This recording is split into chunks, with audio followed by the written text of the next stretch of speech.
geeks and geekettes, ladies and gentlemen, boys and girls, comic book fans all over the planet. Welcome once again to another episode of Ask Chuck Dixon, where you get to ask me, a world-renowned, world-celebrated, world-famous, stopped on the street all the time and asked for my autograph, comic book creator. And you get to ask me about what I do for a living, and what I do for a living is I write comic books. Before we get to your questions, your awesome questions for this thrill-packed, information-crammed, mystery-solving episode, it's come to my attention. An awful lot of you have told me that you're listening to me, you're downloading me to your phone or whatever, and you're listening to me on your drive to work or your drive home from work or at work, and I'm helping you pass the time. It seems strange to me that anybody would want me talking to them for any length of time as a distraction. I just, I enjoy doing this. I enjoy answering your questions, but I'm humbled by the idea that you find me entertaining and engaging. Maybe you're laughing at me the whole time. Listen to this idiot. So for many of you, I've become the equivalent of drive time radio, which makes me think I should start talking more like a drive time DJ from the 70s. Weather on the nines, traffic on the fives. But we're not going to do that. So, by the way, it is 10 past the hour. I'm not going to do that. And I'm not going to change this format. Ask Chuck Dixon will not change. But it makes me think that if I'm helping you do your job, or I'm helping you stay cool in heavy traffic, which is building up on the nines, maybe I should think about doing some additional content that's purely audio. Because quite frankly, the most time-consuming task here of making these videos is putting together the visuals, which you people listening to it aren't even seeing. You're not even getting half the jokes. Every time I mention Zack Snyder, or no, what's his face? Oh, man, I'm blowing it. Who's the new guy on the DCU movies? Anyway, I always put up a picture of Guy Fieri.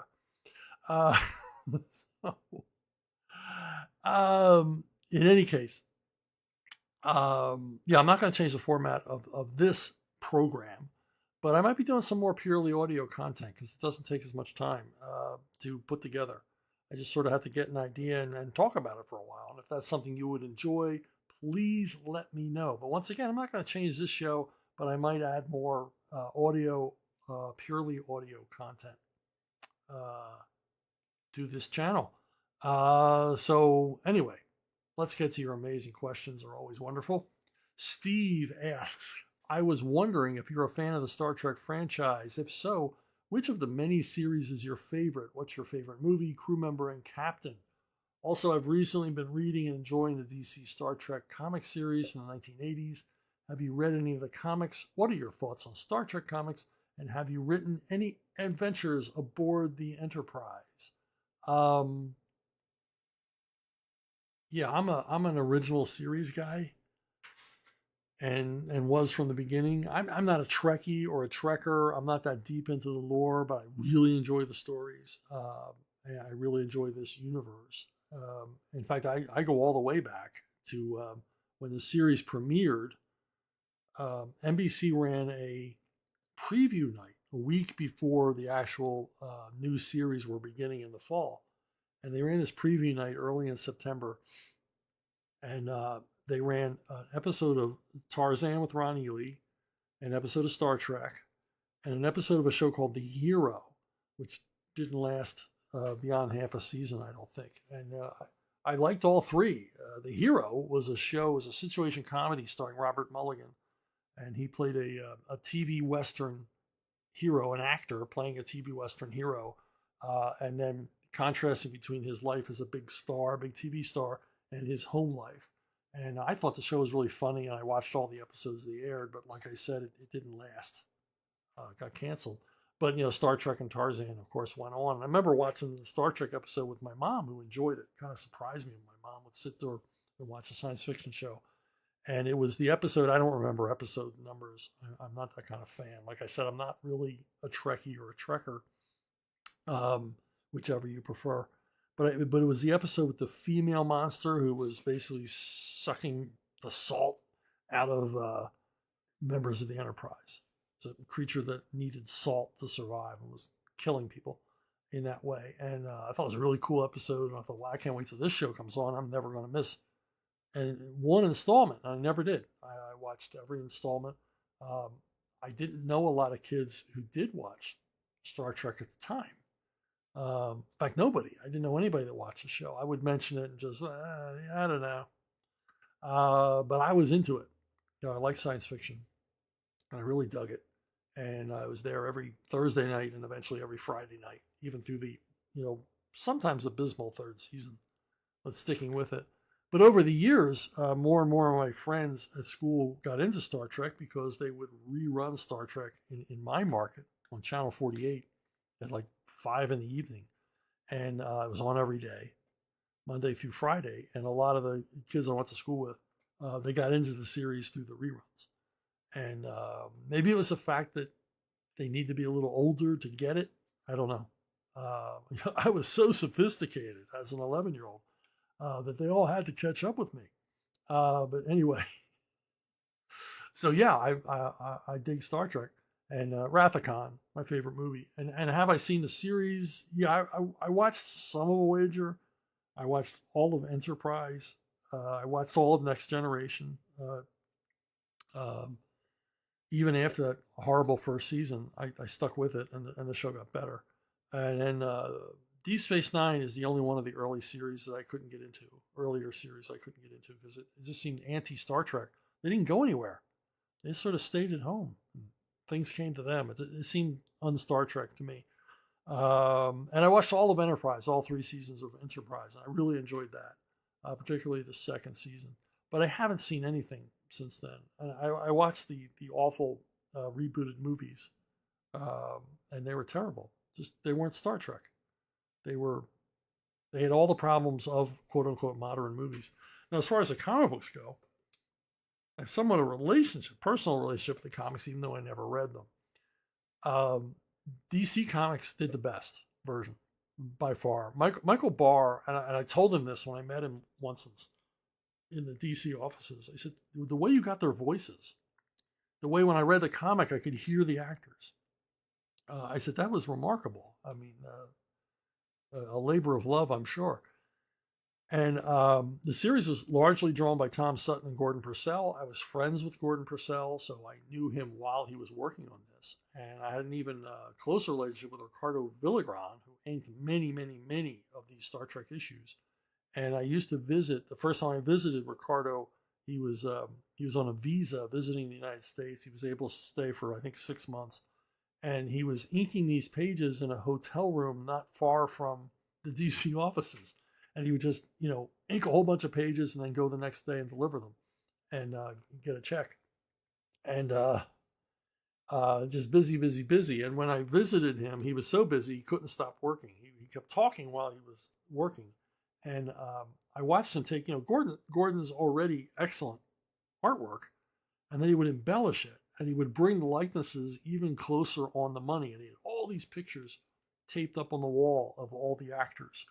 All these stills of Shatner and Nimoy and all the rest, and he would really hone in the likeness, and he and Gordon were a good team. I remember Ricardo saying, and this was his best compliment he could ever give a penciler, he has a lot of good ideas, which means he really liked the storytelling. He liked the way Gordon laid out the pages and the panel compositions and everything else, but then he would lend his particular talents to really make it the likenesses closer. So, for a TV series movie tie-in book, that's essential. The Marvel Star Trek comics, I never had any use for.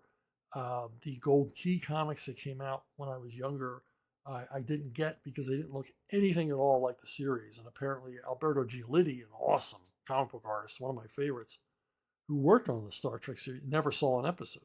He only worked for some stills and really didn't get what the show was supposed to look like. So it's kind of a weird parallel universe version of Star Trek. And I think I've read a few of the IDW iterations, but wasn't terribly impressed. So, and I haven't seen any of the recent TV shows because they just look like dreck. So there you go. Not a Trekkie, not a Trekker, but I love it. Favorite Captain Kirk. Do I have to tell you? Captain Kirk. Awesome. Awesome. One of my favorite fictional heroes of all time. Kian Kurji, what is your favorite piece of media, be it books, comics, movies, or television, that has remained unfinished for one reason or another? The first one that jumped to mind was The Riches. It's a TV show, I believe it was on FX. It starred Eddie Izzard and Minnie Driver. And I love the premise of the story. They were Eddie and Minnie are the scions of a family of travelers. If you don't know what a traveler is, they're sometimes called gypsies, although they are not Romani gypsies. They are generally of Scots-Irish descent. And they come out of the Carolinas, and they are, scamsters and con men, largely working as contractors, roofing contractors or concrete contractors and things like that. And if you have a hurricane, tornado, bad storm, flooding in your area, it won't be long before the travelers show up in their Winnebagos and their SUVs and their work trucks. And they'll go door to door offering to fix your roof, put your siding back on, repair a cracked window for a price that you're like, wow, that's a great price. And we can start right away. And you give them a little money to get started. And they either disappear once they've gotten their advance, or they'll do the job and you pay them in full. And then you find out that they did a totally crap job. And they're gone. They didn't leave a business card. And they've vanished. If you've ever been stopped at a gas station, I think this only happens on the East Coast. Ever been, like you're pumping gas and some young guys in a van pull up, and they've got some speakers. They were installing a home theater system in some millionaire's house, and they had some speakers left over, and you can have them. They're high-end, super duper speakers, and you can have them for a giveaway price. Those are travelers. Get those speakers home, and they're complete crap. They're in lovely, lovely wooden cabinets, but they're crap. Travelers, another traveler thing is they'll offer to resurface your driveway for a ridiculously low price, like $20. And the first time it rains, you find out they resurfaced it, not with sealant, but with crankcase oil, which immediately washes away. How can you tell a traveler? I know I'm going too deep on travelers, but I'm getting more and more messages. You people like these tangents. You can tell a traveler by the fact you've never seen them before. They've always got out-of-state plates from whatever state you're in. And the biggest telltale is hanging from their rearview mirror of their Winnebago or SUV or work truck. You'll always see what looks like rosary beads. It might be rosary beads and a crucifix. It's always there. Travelers, if there's any travelers listening, you really got to take them down before you start ringing doorbells. And I've never fallen for them because I was kind of clued into what these people were about, and a paranoid homeowner. But anyway, The Riches is about this family of travelers who, for one reason or another, get in trouble with the rest of the travelers in their clan, and they gotta move on. And they split. They go on the run, and they discover this house in a upscale development. These are like $2 million houses, and they move into this house on a cul-de-sac in a gated community and take on the persona of the owners, the Riches, who are away for one reason or another, or never moved in. I can't remember on the show, but none of the neighbors know that they're not the Riches. And they begin to live as the Riches and begin doing cons and everything else, because now they have an elevated position in society. They are obviously, upper middle class, educated people, and they start getting offers to be on the board of the local country club and things like that. And of course, being travelers, they're going to exploit that for every dime they can get. And there's always this frisson of tension that the people that they wronged are going to catch up with them. And it ran one season and then a very truncated second season that did not resolve any of the cliffhangers. They canceled the show and just sort of boom, that was it. And they were just getting into a very, very interesting subplot on the show. And bam, cut short, never to be revisited. And it's very, very sad. Maybe AI will finish the second season someday, and I will watch it. But it was a great show, and it was really sad that FX did what they did, just not giving us a conclusion. Hey, give us 3 more episodes and wrap everything up. You know, but cruel, very cruel. But Fox did a lot of that, just cutting things off before they had a chance to gain an audience. Another one that crisps me, unfinished project, was Fury Road, which was supposed to be made in 2001 with Mel Gibson as an aging Mad Max. The production was canceled. They were all set to go into production. The locations were set up. The vehicles were built. The actors were hired. They were going to start principal photography in 2001. And then those homicidal morons flew the airplanes into the Twin Towers on 9/11. And that canceled production because the movie was to shoot in Tunisia. And quite rightly, the producers of the film, and more importantly, the insurance company that insured completion of the film, said, no frickin' way are you going to film a movie in Tunisia.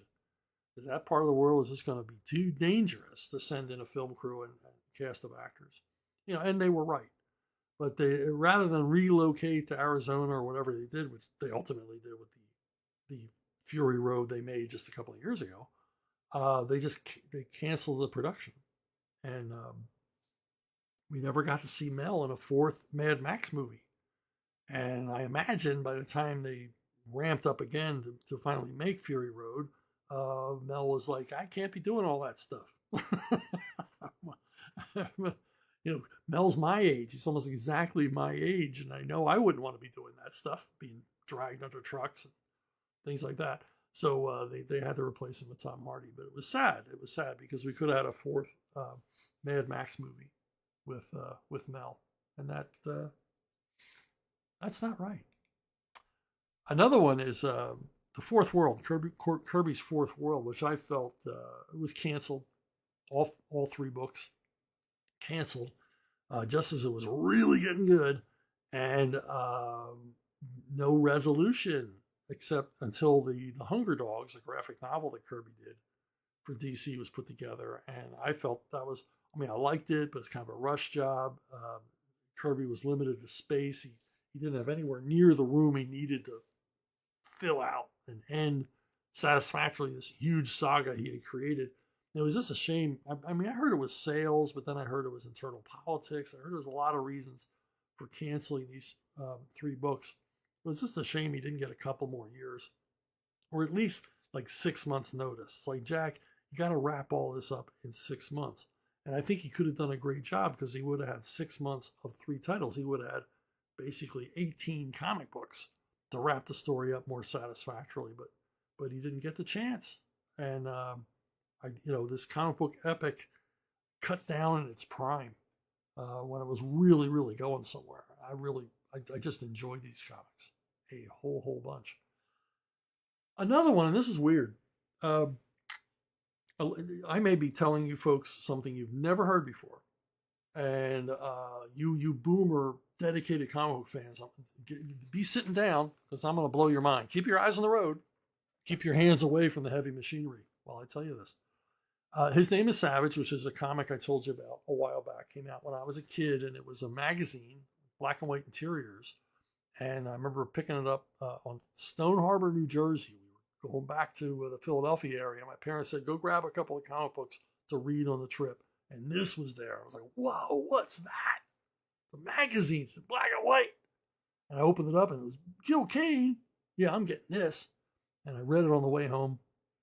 Eyes never left the page. We could have driven to Indiana. I wouldn't have known it. It was basically a graphic novel. It was like a 72, 80-page story done in magazine format, and the most violent comic book I'd ever read. I never knew comics could be this violent. They could be this cool. The Savage, man, he was just a son of a bitch. And he took no prisoners. He's just a nasty, dirty Harry kind of guy. Charles Bronson kind of guy. But the problem with this comic was, I think it sold well and it got good distribution. The problem was they used Lee Marvin's image from Point Blank on the cover, and they got a cease and desist order, and they got the pantsuit off them, And so there was no issue 2 of His Name is Savage, or was there? When I went to the comic book convention in 1971, my very first comic book convention. When I got there, laid out on several tables was all the artwork for His Name is Savage #2. And on an easel behind the table was a painting, large painting by Gray Morrow of the cover, what would have been the cover of His Name is Savage #2. And the only thing I remember about it, we didn't have cameras on us all the time back then, or I would have taken a million pictures. The only thing I remember about the cover is it had an alien on it, like coming off of a flying saucer. I may not be remembering this right, but it had this hazy image. An alien kind of looked like the man from Planet X, from that old Edward G. Ulmer movie in the 1950s. And so, His Name is Savage is going to take a science fiction turn. And you may think it's a fever dream and say, Chuck, you're crazy. You're a crazy kid, but I'm showing you here, for those of you who can see the screen. Here was the title page for His Name is Savage #2, Gil Kane, and the story is by Archie Goodwin, and the interior art was by Neil Adams. And I saw all that artwork. It's weird because, I was a shy young punk of a kid, and Neil Adams and Gray Morrow were both at the con that year. And why didn't I go up and ask them more about this? What happened? Why didn't we get to see #2? We never get to see #2? But I didn't. Missed opportunity.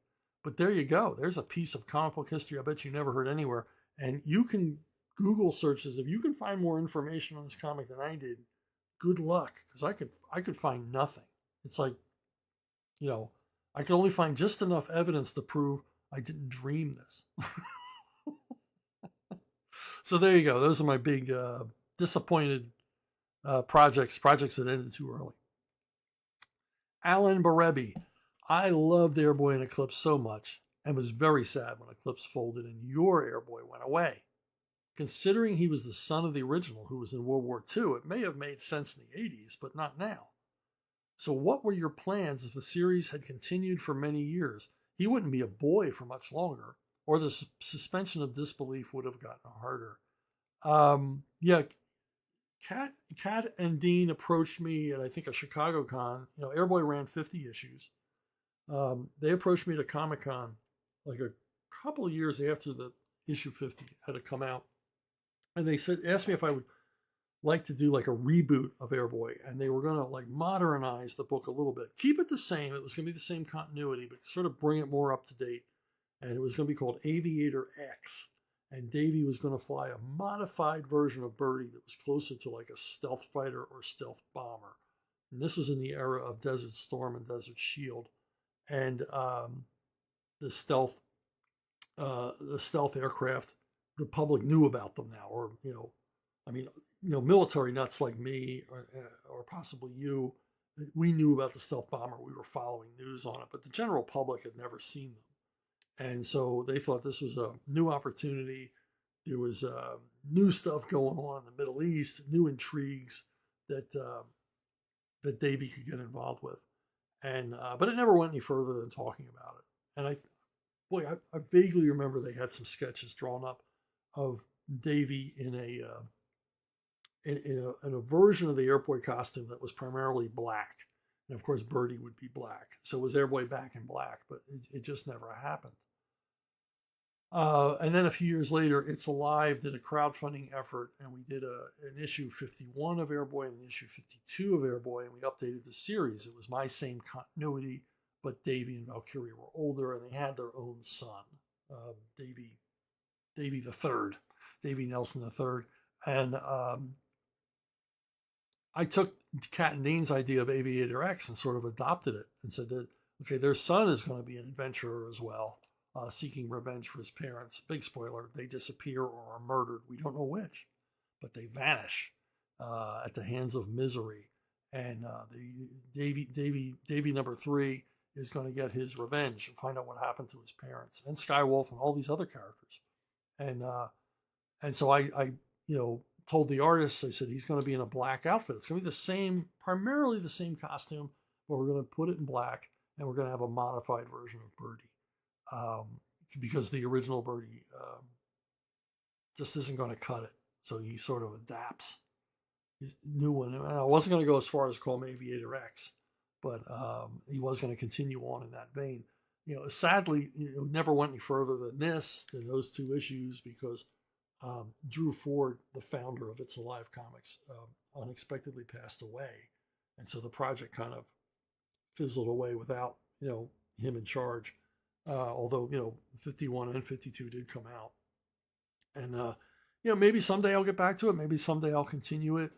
There's actually been some interest from Hollywood. But you know what that means. It means almost nothing. But I've had a number of questions about the series. And apparently it has a number of fans out there in Tinseltown who have fond memories of the 80s Airboy. So we'll see what happens. So, twin spin. Look at that. Alan got a twin spin. Speaking of Airboy, despite being a conservative yourself, you had some anti-right stuff in it with the Reagan picture on the bad guy's office wall. And the fact that Airboy thought munitions were evil. Why did you put that stuff in there? Now remember, I've discussed this before, Kat and Dean were communists. And I'm not. I'm as far away from communists as you can get. When I was 10 years old, I was putting out yard signs for Goldwater. So there had to be some compromises made, but compromises that, I didn't feel like I was selling out. And I was always testing how much I could get away with. Now, Dean, if you're listening to this, I never thought Dean was that particularly political, political with a capital P. He had his principles, he has his beliefs. God bless you, my friend. Kat was more political with a capital P. She would get into it with me, and not in a shrieky left-wing Harridan kind of way. We would have these reasoned arguments about policy and history and everything else. And, she wanted to hear my views. I wanted to hear her views. So there was a sharing of intelligence and opinions and everything in a very, very, cordial way. So, there's no animosity or anything else. But I knew if I wanted to have Skywolf shoot a communist or punch a communist, I had to write in the script that he shot him. So then Kat would go, "Oh, we don't want him to shoot the communist." I say, "Well, what if he punched him?" And then I would get what I wanted. So I did a workaround on these issues. But the thing is that this book was made to be controversial because, after all, Airboy in his Golden Age iteration and all the way through the 50s till the end of the Golden Age Airboy era, it was a war comic. Even though it featured a kid in a costume flying a crazy plane, he was always going to the war zones. In World War II, he fought the Japanese and the Nazis. In the 50s, he got into a little bit more supernatural, creepy stuff, but often was, strafing communists. So, there is that. So we wanted to stay with that and put him into war situations, the wars of the time. Wars in Central America, wars in the Middle East, wars everywhere. And still, communism was still a thing. The Soviet Union was still around. Eastern Europe was still, under Soviet dominance. It was a different world. It was the Cold War world, and we wanted to immerse him into that. Now, problem is, whereas his involvement in World War II, where he's killing Japanese by the bushel load, killing Nazis by the bushel load, not a controversy.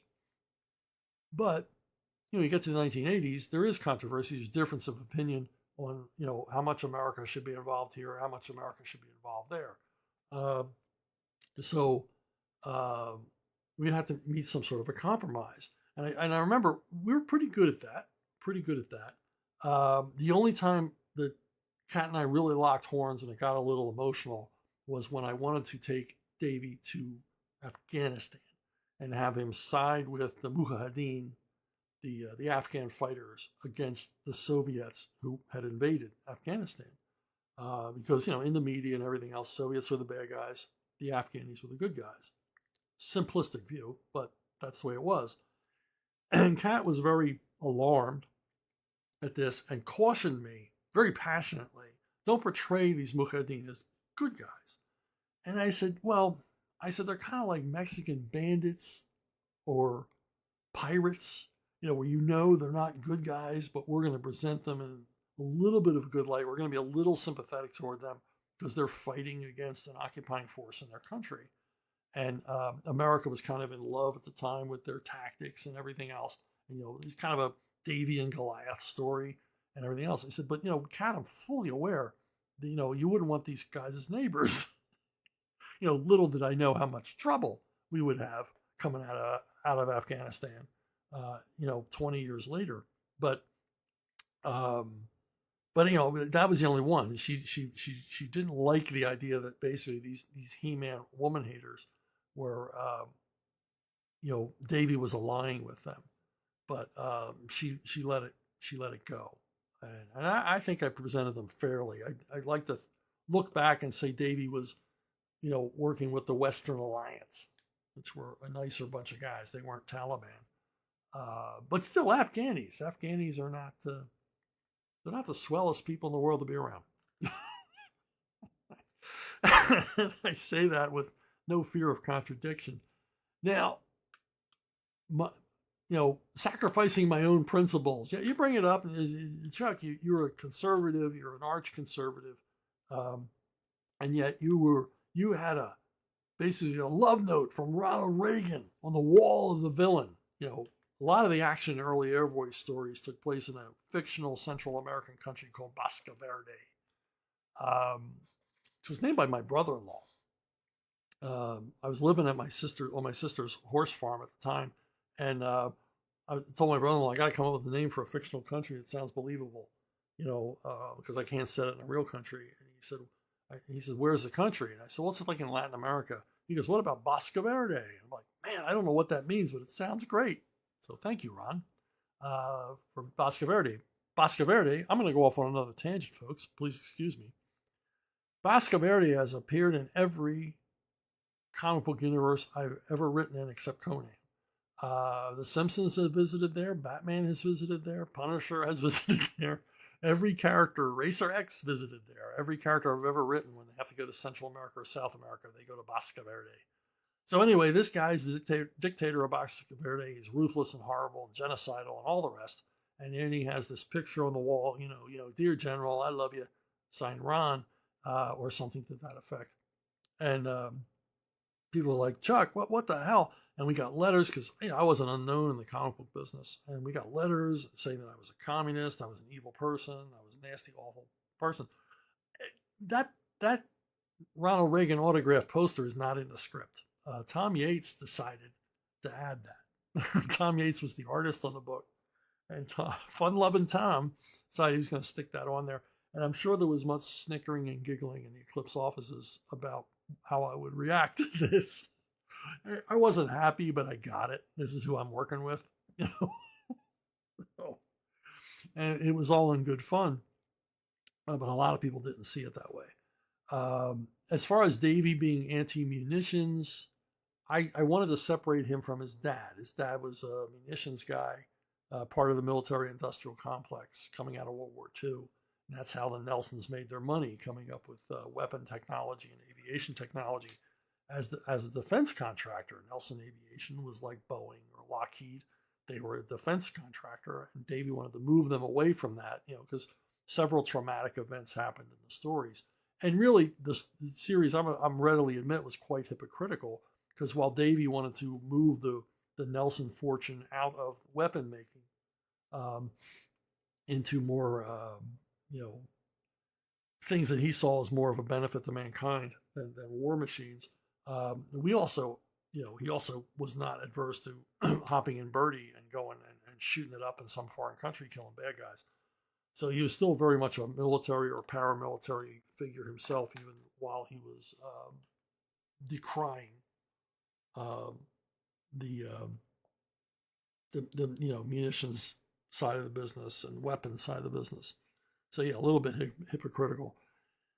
And another interesting thing from this particular time in history was I was a big fan of Ronald Reagan, but I thought Ronald Reagan failed on 2 points. And one of the points was created common ground between me and Kat, as far as our political views. The number one, he didn't cut spending.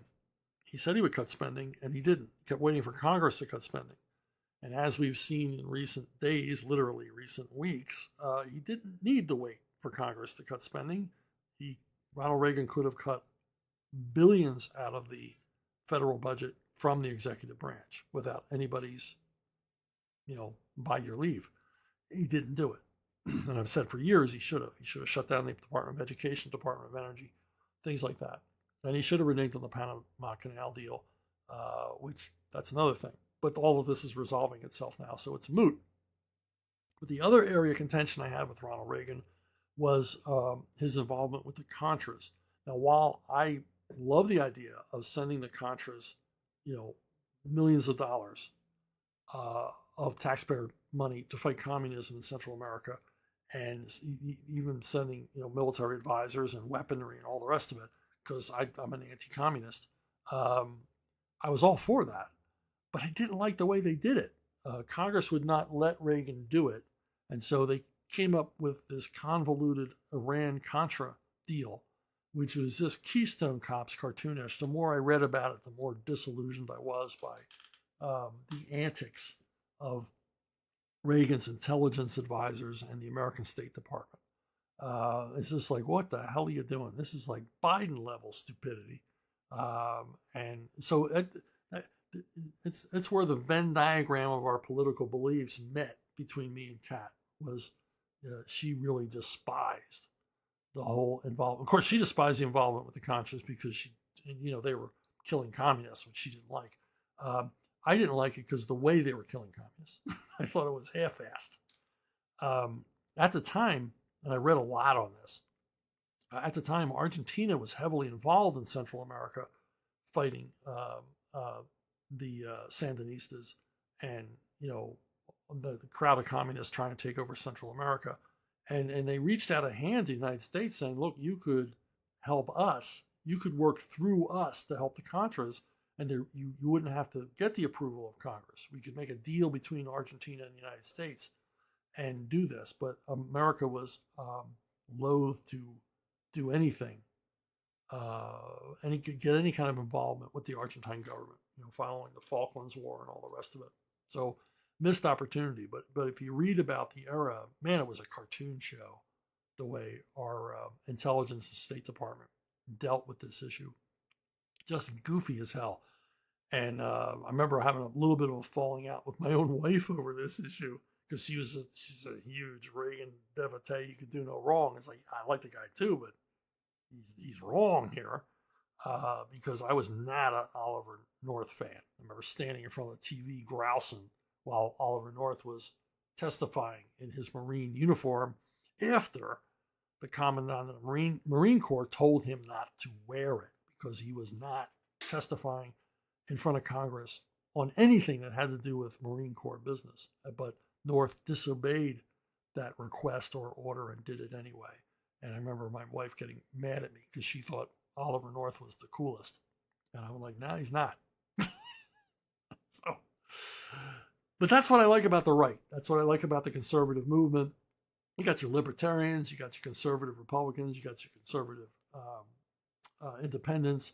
You got guys like me, to the right of Attila the Hun, and it's I like it because it's vital and it's vibrant and good ideas come out of it, as opposed to the far left people who have hijacked the Democrat Party, where there is no debate, and you end up with absurdities like queers for Palestine, and it's like, this makes no sense. So yeah, I like it the way it is. So yeah, I don't always agree with everybody on the right, but then everybody on the right never agrees with everybody. Everybody's got their own issues. Triple spin. Look at this, Alan. You get a triple spin. Alan asks, speaking of munitions, should Tony Stark still be involved in that? Did they make a mistake by moving away from those origins? His whole superhero persona is a weapon, so it seems hypocritical. Yeah, it is hypocritical in the with Tony Stark, because Tony Stark was a design. He's very much an allegory to Howard Hughes, who was totally in bed military industrial complex, government contracts, the intelligence community. Howard Hughes was in the middle of all of it, cooperating as a private citizen with our military, with the CIA, and the rest. And Tony Stark would be that. He in his first iteration or his original iteration, he was a patriot and fought communists throughout the 60s. I was so pleased when they made the movies and they leaned into that. They leaned into the original iteration rather than the later iteration of Tony Stark, who goes around apologizing for having money. Robert Downey Jr. is, an arrogant billionaire who has all the money he needs to pursue his particular interests. I mean, just a terrific interpretation of that character and the correct interpretation of the Tony Stark character. So I think, they should just, any version of Tony Stark has to be that. And the only time I wrote him, that's the way I wrote him. So as totally cooperative with S.H.I.E.L.D. and our military. Quadruple spin. 4 times the charm for Alan. Regarding Robin, considering the entire pretense is even less realistic than other non-powered heroes, and that's okay, what do you think the keys are to make the suspension of disbelief less jarring with a non-powered teenager fighting crime, etc.? Well, you just got to believe it. It's crazy. It makes no frickin' sense in the world. Why would Batman, of all characters, this sort of, guy, he's doing what he's doing as a result of childhood trauma. He's a loner. He has all these secrets. He's a solitary figure, except for Alfred. Why would he take on a teenager as a sidekick and then dress him in colors that, can be seen a mile away?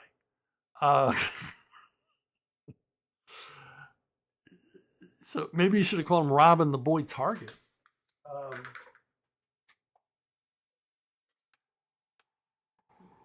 So yeah, it's an imponderable, and it's one we all have to get over. Because once again, you're all tired of hearing this, these are childhood wish fulfillment figures. And we read them as kids, and we saw Robin, we totally bought it because we were kids. It was all part of the fantasy. And we were kids, and we didn't think about it. And it didn't make any sense to think about it because we're just loving it so much. And as you get older, you start to think, this is kind of silly, but it's no sillier that Captain America had a sidekick and all the rest. Now, when I was on the books, when I first got hired by Denny, Denny approached me, said, we want to take a shot at this Robin miniseries. We got this new Robin, and we want to introduce him in a miniseries, in a solo story. Would you want to take a shot at that? And when I met with Denny, I had all these same questions. Well, why is there a Robin? What's the point? Is he necessary? And then he explained to me that he was necessary because he formed a triumvirate. Batman, Alfred, Robin. And because Batman had what amounted to a family, people that cared about him, people he could relate to, people he cared about, it made him more human. And he said, and in a more mercenary way, readers don't like Batman without Robin. And I'm like, yeah, but the fans say all the time they wish Robin wasn't there and Batman would just be a solitary figure, a lone wolf figure. And then he said, yeah, that's what fans say, but it's not what casual readers say. He says, every time we try that, every time we do the grim, dark Avenger character, Batman by himself, he says the sales plummet. And they don't come back up until Robin returns. And so this is really important that this miniseries is really important to let the world know there's going to be a new Robin, and I like the new Robin. A lot of pressure there. But after he explained all that, it became more interesting to me. And I had already explored the hero-sidekick relationship when I wrote Moon Knight. Prior to getting this assignment, I wrote 2 years of Moon Knight, and in it, I wanted to play with the idea of a sidekick. So I introduced the character Midnight, who's a little bit older than Dick Grayson or any of the other iterations of Robin. I had him in like 2021, and he wants to be Moon Knight's sidekick. He emulates Moon Knight. And I answered all of my questions or explored all of the questions about why you would have a sidekick and the pros and cons of that in Moon Knight. So I've done a lot of thinking on this because of the Moon Knight Midnight relationship. What it would be like to write Batman and Robin, never dreaming that I would actually get to write a lot of Batman and Robin. But like I said, some things you just got to believe. You just got to have faith. No, it doesn't make any sense, but would you want it any other way? Do you really want Batman without Robin? I don't think so. So there you go. And if anything, Nightfall, with the replacement of Batman with a preening narcissistic psychopath who felt he didn't need Robin. If anything else, or if nothing else, Nightfall proved that Batman needs Robin. Speaking of Batman and Nightfall, J.D. Dishman asks, fave Batman fight you wrote during Detective Comics? Well, of course, the Batman-Bane rematch in Detective 700 comes to mind. It was the culmination of the Legacy event we did across all the Batman titles. And it's a goodie. Graham and I blocked out a hell of a fight. That, spoiler, Batman ultimately wins. He finally gets his revenge and takes Bane down. And it is a fave. But another one I remember very fondly was a 3-issue arc that ran from Detective to an issue of Batman to an issue of Detective. The issue of Detective in between was written by Doug Mensch. And this is an absolutely, like, you people ask me questions about Nightfall all the time, and this goes deep. We're going to get granular here into how Nightfall worked, and this is a perfect example. In my issue, I reintroduce Firefly as a character. Now, Firefly was an awful, awful Batman villain. Terribly, even when I was a kid, I thought he was silly. He was a Hollywood special effects guy, dealt in lighting, and he used light, to confound Batman or something. It was just stupid. His costume was idiotic, and just totally forgettable character.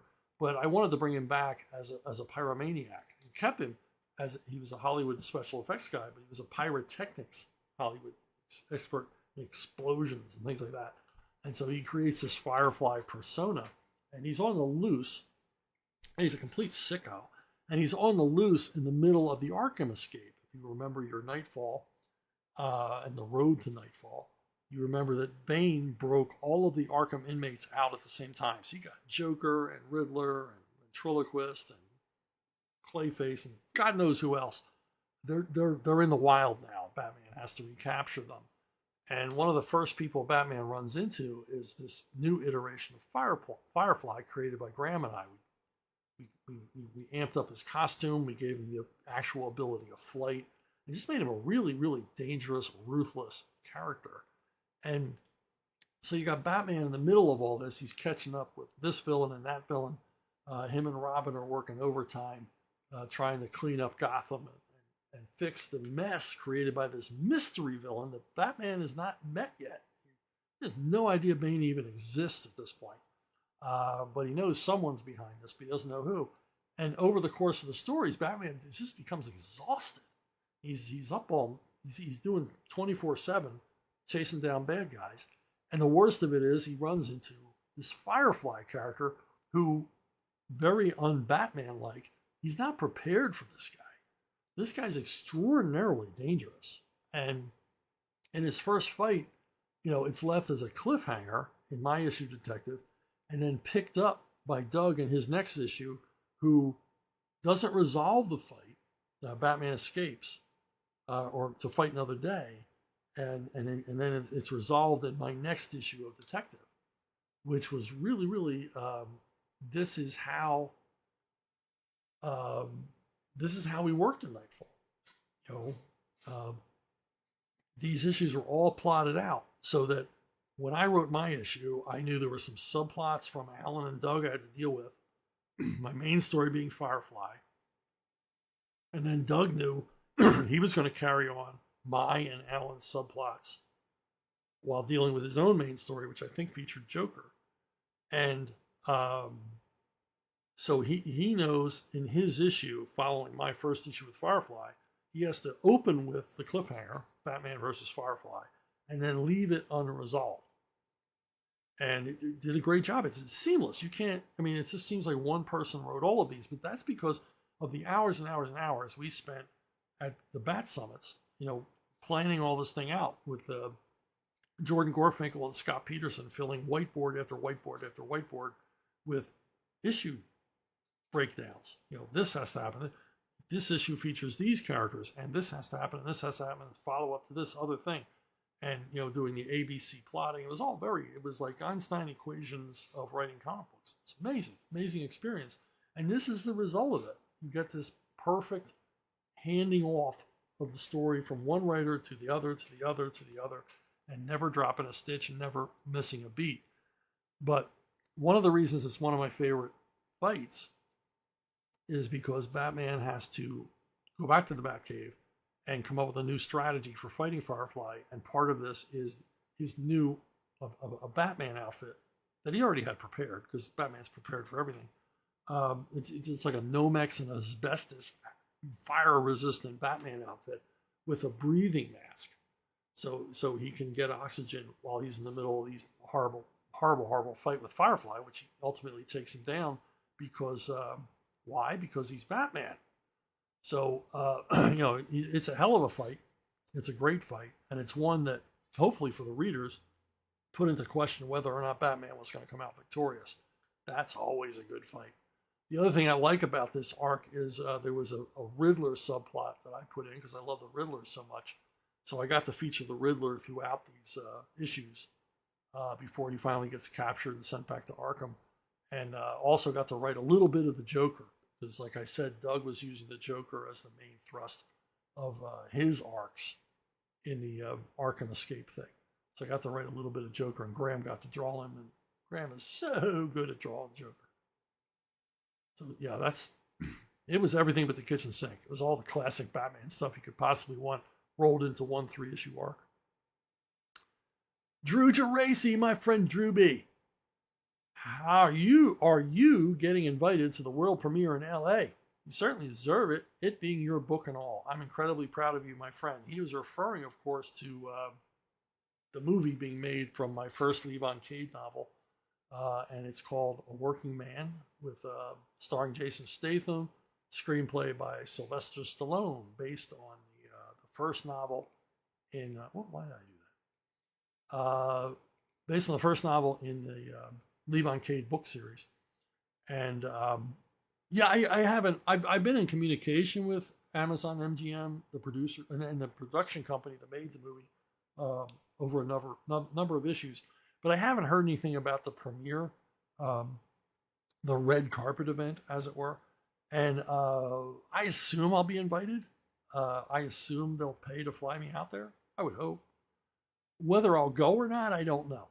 Because, it's not, I'm going to go on the red carpet between Jason Statham and the rest of the cast. And the first question reporters are going to have, like, who the hell are you? So I'm going to be standing there, and I'm not going to make it on to Access Hollywood or Entertainment Tonight, if those shows are even on. Who watches TV anymore? I have no idea. They could have been canceled years ago. But, I don't, and I'm not looking for that kind of attention. It just seemed to be a whole lot of bother for very little return to show up on the red carpet before the premiere. The only cool thing is to meet people. And I don't know. I mean, you're a lot of times when you ask me these questions, I'm not prepared with answers. I'm kind of really, you're making me think about stuff. If Sly goes, I'll go. I'm gonna put it down to that. If Sly's not there, I really have no interest. I mean, I'd like to meet Jason Statham and Michael Pena, one of my favorite actors. But if Sly doesn't go, I don't think I'm gonna go. So there you go. Because it'd be an opportunity to meet him once again and talk to him some more in person. So yeah, there's your answer. There's your answer to that. So Ian Potash. Hi, Chuck. I've got a simple one. Do you prefer Batman with or without the yellow oval chest symbol? Thanks. This kind of relates to the question about my favorite fight. I don't think Batman should ever have one outfit. I think it should be mixed up. He's got a closet full of these things. and they're all variant, all different. And I think he should wear what he needs to wear for the job at hand. And I've certainly changed him up. I've given him winter camo outfits and jungle camo outfits and desert camo outfits and things like that. And partly inspired by the raft of action figures they did in the 90s, where they would just take the same Batman figure and do repaints on them. Kind of inspired by that, but mostly inspired by my favorite Batman story of all time that you're all sick of hearing about. It's really my first exposure to Batman was in this Batman annual, which I found in a barrel of comics at the junkyard, and took it home and read it and reread it and just read the pages off. I just love this annual, and it reprinted all these great late 40s, early 50s Batman stories. And my favorite of all was the 1001 Strange Costumes of the Batman, in which we've learned that Batman has a Batman costume for almost any occasion. And it's a great story as well, because in the story, Batman gets really severely wounded. He gets machine gunned by gangsters and left for dead. And Batman fears that without him on the scene, the criminals go wild.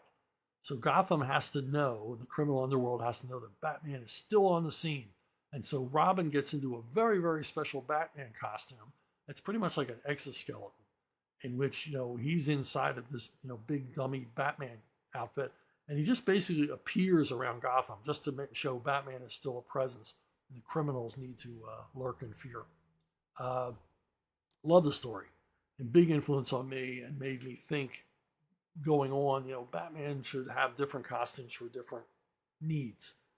And this story influenced me so much. It was a big influence on the second Robin miniseries, which I used a lot of elements from the story in the series.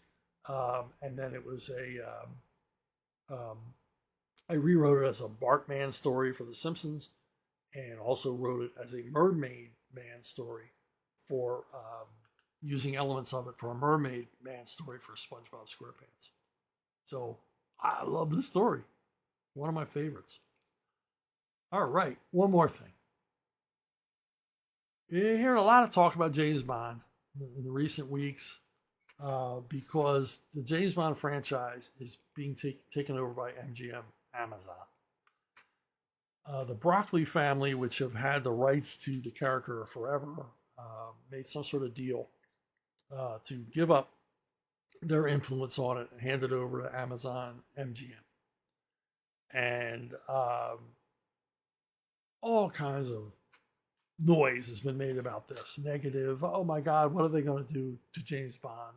Amazon's going to ruin it. They're going to make him a girly man. They're going to race swap him. They're going to do this. They're going to do that. Yeah, they're just going to exploit the hell out of him and ruin the whole thing. And I'm like, well, hold on a minute. Maybe this isn't the worst thing that could happen to James Bond. Let's hold out hope, and I'm going to give you some hope. I'm going to hand some hope to you. Look what the Broccolis did with this character. He's crying. James Bond crying. James Bond throwing away his beloved sidearm. Throwing it away. Just throwing it in the trash can. Look what they did. They tore this character down. Do we want to leave James Bond in the hands of these people? Yeah, I know they reliably gave us some pretty good James Bond movies over the years, but boy, they lost their way in recent years. And then it's not the first time. They lost their way in the later Roger Moore movies. Totally lost their way. So, let's not imagine that James Bond in the hands of the Broccoli family was going to get any better or improve or be in good hands anymore. I know from my own experience with MGM Amazon on A Working Man, that they didn't do anything to try to mollify, quote unquote, modern audiences. A Working Man is every bit as mean as Levon's Trade, the novel that it's based on, the novel that I wrote. It has the flavor, Cade is not apologizing for what he's doing. There's no political agenda stuff in the story. It's a straight up escapist, punch 'em up action film. In fact, in the movie, they race swap in the other direction. They turn, Gunny, who was an African American character, into a white guy played by David Harbour. So this movie wasn't taking any DEI considerations or current leftist politic considerations into account at all. And this isn't the first time for Amazon. Remember, they produced the Jack Reacher series, which I've never watched, but everyone I know who's a Jack Reacher fan of the books is very, very pleased with the series, which means they didn't mollify or modify Jack Reacher at all. So, and then, for me, the clincher, the closing argument, Amazon produced Terminal List, starring Chris Pratt, which, wow. I mean, that series is unapologetically a right-wing fantasy. And I say this as a right-wing extremist. It was like, I was astounded. I was jaw-dropped by that series about what they were allowed to get away with on a popular streaming platform as far as, political point of view. It's like, this is not your standard Hollywood political point of view. This is the polar opposite. This is even like dangerous material, like subversively right-wing, which I'm applauding. I mean, I know at CNN, they clutch their pearls, and at the MSNBC, they get the vapors and tear their hair out. But, it showed that Amazon is not adverse, that they understand their audience. And of course they understand their audience. They've got all the demographics. They know who's watching this stuff. They know what's successful and what isn't. So what I'm saying is, James Bond might be in the right hands. Now, if James Bond falls to the division of Amazon, there are several divisions in Amazon Entertainment. At my last reading of the corporate structure at Amazon, there's several, desks that James Bond could land on. I imagine it's going to land on the same desk that Levon Cade and Jack Reacher and Terminal List landed on, because that's the audience. James Bond is the same audience. Men who like, action movies. So, and who would like James Bond, who don't feel you need to apologize for James Bond. So let's keep a good thought. Let's keep a good thought that James Bond at Amazon lands on the right place, and we get a regular creation of James Bond content, which I would welcome. I can't see why there can't be a James Bond movie every year. Why can't there be? And get back to basics. Get back to the character we all loved. Sophisticated prick that James Bond is, that we love him so much. He's a complete a-hole, and we really want him to be that guy. And just keep a good thought, because I think it's strongly possible we're all going to get a James Bond that we like. And a rebirth of the kind of James Bond we've been missing for a really long time. If you completely disagree with everything I just said, you got to let me know at brunobookstore@gmail.com. Don't spare my feelings. Tell me what you think.